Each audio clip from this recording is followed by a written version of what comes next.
Chapter 455. The people gathered around the long table carved from wood stared at the words. What on earth has happened? So, everyone who's been captured is going to die?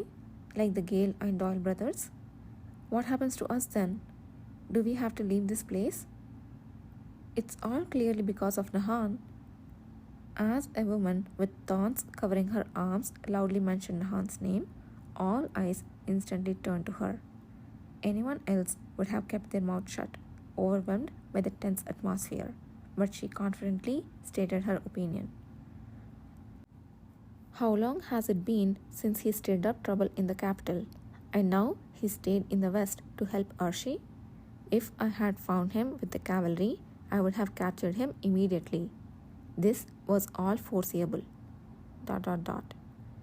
Breaking the brief silence was a young man seated diagonally across from her. You're speaking nonsense. Have you forgotten that Nahan went there to help relocate the western base? The man's words dripped with sarcasm, causing a timid-looking man seated next to him to shrink his shoulders, looking as though he regretted his choice of seat. However, the woman with thorns on her arms didn't back down and chuckled, holding her head high. If he went to help with the relocation, he should have come back as soon as the situation was resolved. I have heard that he plotted dangerous schemes there with others and ousted any colleagues who opposed his opinions. And I'm not the only one who's heard it. Ousted? What I heard was completely different. Those brothers left the place on their own accord. Enough. Just as their bickering escalated into a full-fledged quarrel, a bead-spectacled man seated next to the head of the table pounded the surface, silencing both of them. Why are you so impatient when the sage hasn't even spoken yet? Then all eyes turned to one person seated at the very end of the table. The middle-aged man, who until now had maintained his silence with a kind expression, finally spoke with a sheepish smile. No, it's fine. Say whatever you want to say. Isn't that why we gathered? His voice exuded sincerity. Hearing this, the people who were at each other's throats just moments ago quickly calmed down, muttering apologies. The bespectacled man then asked the sage, Sage, what should we do now? It was the question everyone had wanted to ask.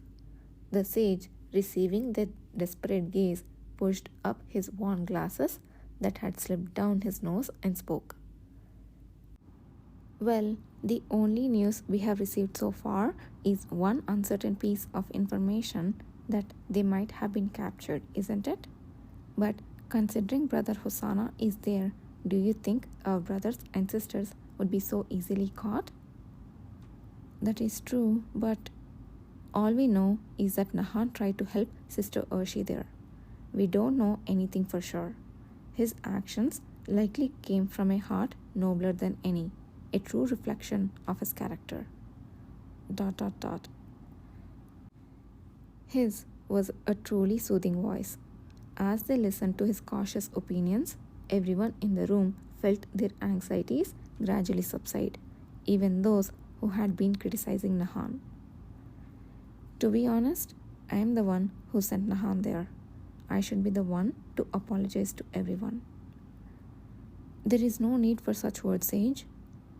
Outcries erupted sporadically from all around. The sage waited until their voices had faded before opening his mouth again. Therefore, we will wait a little longer for news from my brother Nahan. We have another brother stationed in the west. Let's hope for more concrete information from that end.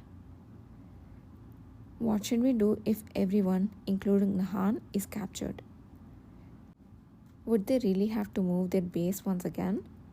Looking at the eyes of the crowd filled with fear and anxiety, the sage quietly smiled. His warm grin was so soothing that those who saw it found themselves involuntarily exhaling a sigh of relief. Even if that were the case, we will not leave this place. We have already made preparations for our own, given our past experiences. Preparations?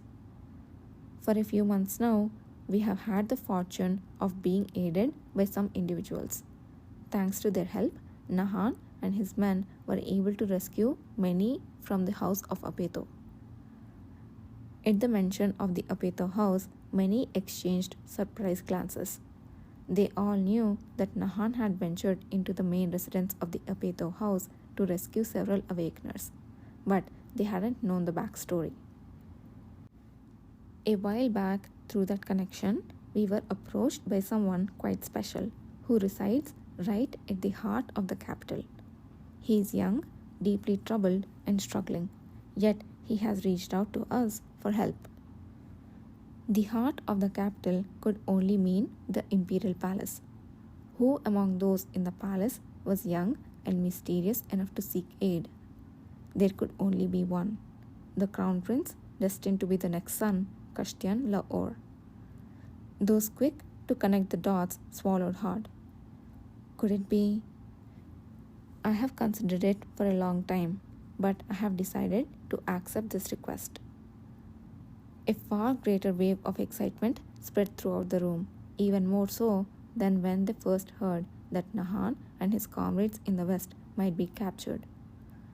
While most were daunted by the current situation, some revealed a strong interest in the tale of a powerful figure in need of their abilities. The sage looked at each of their faces, lost in their own thoughts, and concluded, "It's not just about protecting all of us. If my abilities can help someone, anyone, I would gladly offer them. That's all there is to it. And if any of you wish to contribute to such a cause, feel free to approach me at any time." The room fell silent. No one else spoke, and the meeting came to an end. As many left the meeting room with faces relaxed in relief, one man who had been timidly quiet the entire time paused. As he looked back pensively at the meeting room he had just left, a passing awakener spoke. "Oh, Damon, you're relentless. Planning to go back to the sage again? Why, to volunteer once more?" No, I hate to say this, but maybe it's time to give up. It's impressive that you can copy others' abilities, but they manifest far weaker than the originals. What's the point of continuing this? Even when you copied Gale and Doyle's abilities, in the end, their roles were taken by May. Isn't it okay to just live an ordinary life now? When they need your abilities, they'll surely call. Damon's face flushed. The awakener patted his shoulder and walked away with a benign smile.